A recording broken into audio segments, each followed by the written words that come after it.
सूरज, मुझे तुमसे कुछ बात करनी थी। हाँ निशा, बोलो क्या बात करनी है। सूरज, हमारा कॉलेज भी खत्म हो चुका है और हमारे रिलेशनशिप को भी पूरे 2 साल हो चुके हैं। हाँ तो क्या हुआ निशा। तो तुम्हें नहीं लगता कि अब हमें शादी कर लेनी चाहिए? पिछले 2 साल से हम दोनों एक दूसरे के साथ हैं। अरे निशा, अभी तो मेरी नौकरी लगे हुए कुछ दिन ही हुए हैं। कुछ दिन तो रुक जाओ, पहले कुछ अच्छे से सेटल हो जाए। ऐसे भी इतनी जल्दी क्या है, कहीं भाग के थोड़ा जा रहा हूँ मैं। अभी से शादी वादी के झंझट में नहीं पड़ना चाहता मैं। शादी कोई झंझट नहीं है सूरज, हम एक दूसरे से प्यार करते हैं। सूरज, क्या तुम मुझे अपने साथ नहीं रखना चाहते? अरे ऐसी बात नहीं है निशा, लेकिन मुझे लाइफ में आगे बढ़ना है, सक्सेसफुल बनना है, अच्छी नौकरी करनी है। तुम कुछ दिन रुक जाओ प्लीज। सूरज, मैं वेट कर सकती तो जरूर करती, पर बात ही कुछ ऐसी है। क्या मतलब, क्या कहना चाहती हो तुम? सूरज, आई एम प्रेग्नेंट। लेकिन ये कैसे निशा? याद है कुछ दिन पहले तुम्हारे फ्रेंड की शादी के बाद हम साथ थे और मैं प्रेग्नेंट हो गई। अरे पागल हो गई हो क्या? कैसी बात कर रही हो? अभी से बच्चा? तुम्हारा दिमाग खराब तो नहीं हो गया? देखो सूरज, मेरे पास और कोई रास्ता नहीं है, हमें शादी करनी ही पड़ेगी। तो ठीक है, पहले तुम अपने घर वालों से बात कर लो, वो इस शादी के लिए तैयार भी है कि नहीं। ठीक है सूरज, मैं अपने मम्मी पापा से बात करके फिर तुम्हें बताती हूँ। मम्मी पापा, मुझे आपसे एक जरूरी बात करनी थी। मैं सूरज नाम के एक लड़के से प्यार करती हूँ और उसी से शादी करना चाहती हूँ। पागल हो गई हो क्या निशा? हमने तुम्हें इसलिए पढ़ाया लिखाया कि घर से बाहर जाके ये सब काम करो। देखो निशा, हमारे खानदान में आज तक किसी की लव मैरिज नहीं हुई, हम तुम्हें इस चीज की परमिशन नहीं दे सकते। तुम्हारी भलाई इसी में है कि तुम उस लड़के को हमेशा हमेशा के लिए भूल जाओ। लेकिन मम्मी पापा, मुझे उस लड़के से ही शादी करनी है, आप समझते क्यों नहीं हो? चुप, बिल्कुल चुप। आज के बाद इस बारे में कोई बात नहीं होगी। मैंने जो कह दिया वो फाइनल है, अब जा सकती हो तुम। क्या हुआ, तुमने अपने घर वालों से बात की? हाँ सूरज, लेकिन वो हमारी शादी के लिए तैयार नहीं है। वही तो मैं तुम्हें समझा रहा था, इतनी जल्दी कोई शादी के लिए तैयार नहीं होगा। मैं तो कहता हूँ तुम अबॉर्शन करवा दो, तुम भी अपना करियर बनाओ और मैं भी। लेकिन सूरज, तुम मेरे साथ ऐसा नहीं कर सकते, मैंने तुमसे बहुत प्यार किया है। तो मैंने भी तो क्या है। अच्छा ठीक है, बस एक ही तरीका है कि हम कोर्ट मैरिज कर लेते हैं। तुम्हारे घर वालों को कोई ऐतराज नहीं होगा? अब ठीक है ना, जो भी हुआ उसको ठीक करने का बस एक यही तरीका है। सूरज, मुझे खुशी है कि तुम मुझसे शादी कर रहे हो। हाँ करनी तो पड़ेगी, और क्या कर सकते हैं। अरे ये क्या सूरज, तुमने शादी कर ली, वो भी इस तरह? अपने माँ बाप को बताना भी जरूरी नहीं समझा? ये तूने क्या किया बेटा? ये इस तरह शादी करके लड़की को घर ले आया। अरे हमने क्या क्या सपने देखे थे तुम्हारी शादी के, तूने हमारे पूरे सपने चूर चूर कर दिए। निशा, तुम अंदर कमरे में जाओ, मैं मम्मी पापा को समझाता हूँ। ठीक है सूरज। अरे मम्मी, आप तो कुछ भी नहीं समझती। शादी नहीं करता तो क्या करता? आप पूरे 1 साल से बीमार हो, बेड रेस्ट के लिए कहा है डॉक्टर ने, और घर में ढंग से खाना तक नहीं मिलता। अब कोई तो चाहिए ना जो खाना बना सके, घर का काम कर सके और तुम्हारी अच्छे से सेवा कर सके। लेकिन बेटा, उसके लिए तो हम घर पे काम वाली बाई भी तो लगा सकते हैं। इस तरह हमसे छुपा कर शादी करने की क्या जरूरत थी? अरे पापा, निशा के पापा के पास बहुत प्रॉपर्टी है, थोड़े दिन रुकिए, फिर देखिए हम इस लड़की के द्वारा कैसे माला माल हो जाएंगे। क्या वो तुम्हारे इरादों को जानती है? मुझे तो नहीं लगता, अगर जानती होती तो वो तुमसे शादी नहीं करती। अरे माँ, निशा मुझे पागलों की तरह प्यार करती है और उसे तो बस मैं चाहिए था, और बुढ़ापे में आपको भी तो एक काम करने वाली लड़की चाहिए होगी, बस इसीलिए कर दी शादी। अब ज्यादा सोचने की जरूरत नहीं है माँ। अगला दिन।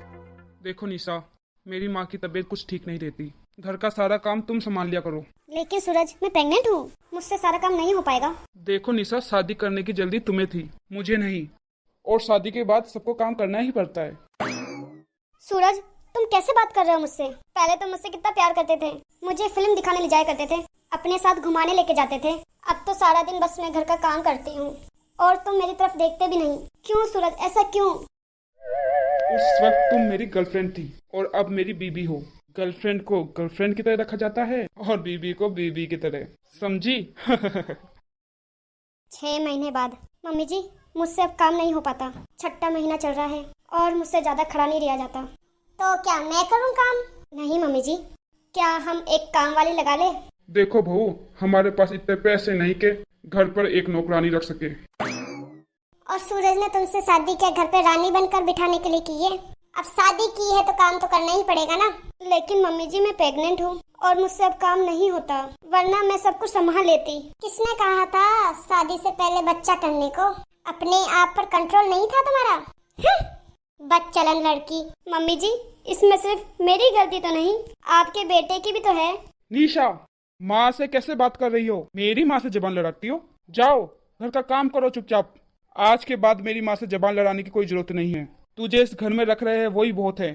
कुछ दिनों बाद। सूरज, मेरे पहले के कपड़े सारे टाइट हो चुके हैं, प्लीज मुझे शॉपिंग पर ले चलो, मुझे कुछ कपड़ों की जरूरत है। मेरे पास इतने पैसे नहीं, कम और ज्यादा साइज के कपड़े दिलाता रहूं। थोड़े दिन बाद तुम्हारा पेट फिर कम हो जाएगा, फिर तुम्हें कम साइज के कपड़े दिलाओ। अरे कितने पैसे खर्च करूंगा मैं? अपने बाप के घर से एक जोड़ी कपड़े नहीं लाई और हम पर बोझ बनकर घूम रही है। सूरज, हमने लव मैरिज की है बिना मेरे माँ बाप को बताए, उनके लिए तो मैं मर चुकी हूँ, और तुम भी ऐसा बोल रहे हो? मेरे माँ बाप को छोड़कर मैं तुम्हारे साथ आई हूँ। हाँ तो कौन सा एहसान किया है? तुम अपने माँ बाप की नहीं हो सकी तो हमारी क्या होगी? सूरज, मैंने तुम्हारे कहने से छोड़ा है माँ बाप को, मुझे तुम्हारे साथ रहना था इसलिए छोड़ा है। हाँ तो कल किसी और के कहने से तुम हमें भी छोड़ सकती हो। मैंने तो एक जोड़ी कपड़े ही मांगे थे और तुमने इतनी बातें सुना दी मुझे। देखो बहू, जो है उसी में काम चलाओ। लेकिन मम्मी जी, मेरे सारे कपड़े टाइट हो चुके हैं, मुझे एक भी ड्रेस नहीं आ रही, प्रेगनेंसी की वजह से सब टाइट हो रहे हैं। मेरी माँ ने कहा ना, जो है उसी में काम चलाओ। तुम्हें हो क्या गया सूरज? तुम पहले कितने अच्छे थे, मुझे कितने अच्छे से रखते थे। प्लीज मुझे शॉपिंग के लिए ले चलो, मुझे बहुत प्रॉब्लम होती है। अगर इतनी प्रॉब्लम होती है तो जाओ अपने पापा से पैसे मांगो। एक तो अपनी बेटी मेरे गले बांध दी, ऊपर से महारानी को शॉपिंग और करवाओ। तुम ऐसा क्यों कह रहे हो? मेरे माँ बाप ने कौन सी हमारी जबरदस्ती शादी करवाई है? हमने अपनी मर्जी से शादी की है। देखो निशा, तुम अच्छी तरह जानती हो कि मुझे तुमसे शादी नहीं करनी थी, बस तुम जबरदस्ती मेरे पीछे पड़ गई, ऊपर से ये प्रेगनेंसी का बहाना। प्रेगनेंसी का बहाना नहीं था सूरज, मैं तुम्हारे बच्चे की माँ बनने वाली थी, और ये बात तुम अच्छी तरह जानते हो। कुछ दिनों बाद हमारा बच्चा इस दुनिया में आने वाला है। तुम मेरे लिए नहीं तो अपने बच्चे के लिए तो सोचो। बच्चे के लिए सोचा है तभी तुमसे शादी की है। और क्या बच्चे के लिए सोचो, बच्चे के लिए सोचो लगाई रहती है। हमने हमारे बच्चे के लिए सोचा, तुम तुम्हारे बच्चे के लिए सोच रही हो, पर तेरे माँ बाप तेरे लिए क्यों नहीं सोचते? जैसे हमने तुम्हें अपनाया है, तेरे माँ बाप ने क्यों नहीं अपनाया तुम्हें? वैसे भी क्यों अपनाएंगे तुम्हें? उनका तो खर्चा बचा, बेटी को कुछ देना ना पड़ा, कंजूस कहीं के। सूरज, हाँ, मैंने मेरे माँ बाप की बात नहीं मानी, उसी का फल मिल रहा है मुझे। अब मैं मेरे मायके भी नहीं जा सकती, जाऊं तो किस मुंह से जाऊं? अब ना मैं यहाँ की हूँ ना वहाँ की। कुछ दिनों बाद। पूरा 1 सप्ताह हो गया बेटी को जन्म दिए हुए। अब महारानी की तरह बिस्तर में पड़ी रहेगी कि उठ के कुछ काम भी करेगी? मम्मी जी, मेरी बेटी ऑपरेशन से हुई है, मैं काम कैसे कर सकती हूँ? मुझसे ढंग से उठा भी नहीं जाता। अरे उठा नहीं जाता तो मैं क्या करूँ? कौन करेगा इतना सारा काम?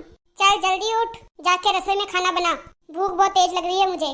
मम्मी जी, मेरे साथ ऐसा मत करिए, मेरी बच्ची बहुत छोटी है और उसकी भी तबीयत बिगड़ जाएगी। मेरी बच्ची के लिए तो सोचिए मम्मी जी। अगर ऐसी बात है तो तुम्हारे बाप से कहो, यहाँ 2-4 नौकर भेजेंगे। ये कैसी बात कर रहे हो सूरज? तुम मेरे पापा के लिए कुछ भी कह रहे हो? अगर इतना ही बुरा लगता है तो जाओ, चली जाओ अपने पापा के पास। तुम्हारे लिए वैसे भी इस घर में कोई जगह नहीं है। जब से आई हो अपने पापा से 1 रुपया भी नहीं लाई हो। हम जिंदगी भर तुम्हें अपने सर पर रख के खिला तो नहीं सकते? माँ, पापा, प्लीज मेरी हेल्प करिए। मेरे बच्चे की तबीयत बहुत खराब है और मेरे ससुराल वालों ने मुझे घर से बाहर निकाल दिया। देखो निशा, हमने तुम्हें पहले ही समझाया था कि उस लड़के से शादी करने की कोई जरूरत नहीं है। हमने तुमसे ज्यादा दुनिया देखी है, हम एक नज़र में पहचान लेते हैं कौन कैसा है। और मैंने तुम्हें कहा भी था कि वो लड़का ठीक नहीं है, लेकिन तुमने मेरी एक बात ना मानी। अब ये बच्चा लेके यहाँ आ गई। देख लिया बेटा, जो बेटियां माँ बाप की बात नहीं मानती उनके साथ कैसा होता है।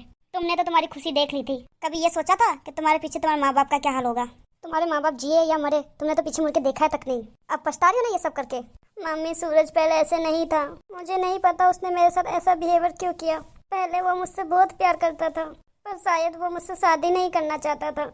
2 दिन का प्यार तुझे सच्चा प्यार लगा, और मैंने तो तुझे जन्म दिया है और तेरे पापा ने तो तुझे इतना प्यार किया है, बचपन से लेकर बड़ी हुई तब तक। वो प्यार ठुकरा दिया तुम्हें 1-2 दिन के प्यार के चक्कर में। और तुम बोल रही हो वो तुमसे शादी नहीं करना चाहता था? ये बात तो तुम्हें पहले सोचनी चाहिए थी। 2 साल तक उसके साथ घूमी फ्री हो तो तुम उससे पहचान नहीं पाई कि वो किस टाइप का लड़का है? पापा, मैं मानती हूँ मुझसे बहुत बड़ी गलती हो गई है, लेकिन अब मेरी बच्ची की जिंदगी का सवाल है। इस बच्ची का जिंदगी का सवाल है? अरे कौन सी जिंदगी? इसकी जिंदगी के लिए तू भीख मांग रही है, फिर ये भी तेरे तेरे बड़े होकर किसी के साथ भाग जाएगी, फिर यही दुख तुझे महसूस होगा जो हमें हुआ था। तुम्हें पता है लोगों की कितनी बातें सुननी पड़ी है। भेजा था लड़की को बाहर पढ़ाने, ऐसा बाहर भेजा कि घर को लौट के ही नहीं आई। उन सब की ऐसी बातें हमारे दिल को चीर रही थी। मुझे माफ कर दीजिए पापा जी, मुझे मेरी गलती का एहसास हो गया है। प्लीज मेरी कुछ मदद कीजिए।